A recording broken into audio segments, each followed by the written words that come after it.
Satu lagi wilayah Ukraina di Oblast Donetsk direbut pasukan Rusia. Angkatan bersenjata Rusia berhasil mengontrol penuh wilayah Umanske. Umanske sebuah pemukiman di Pokrov Rayon, Oblast Donetsk. Selama invasi Rusia ke Ukraina, pertempuran Avdiivka dan perebutan kota berikutnya oleh pasukan Rusia menyebabkan pemukiman tersebut mendapatkan potensi untuk menjadi pemukiman garis depan setelah desa-desa terdekat seperti Tonenke direbut pada hari-hari berikutnya. Umanske jatuh ke tangan Rusia pada hari ke-806 perang.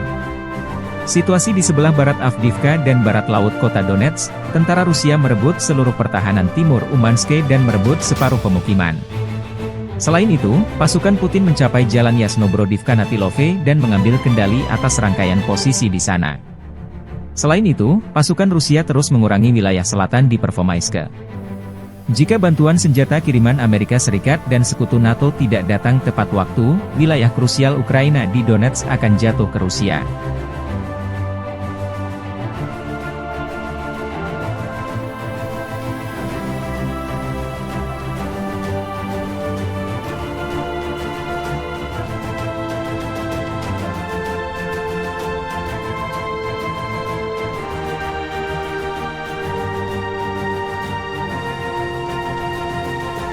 Download Tribun X sekarang, menghadirkan lokal menjadi Indonesia.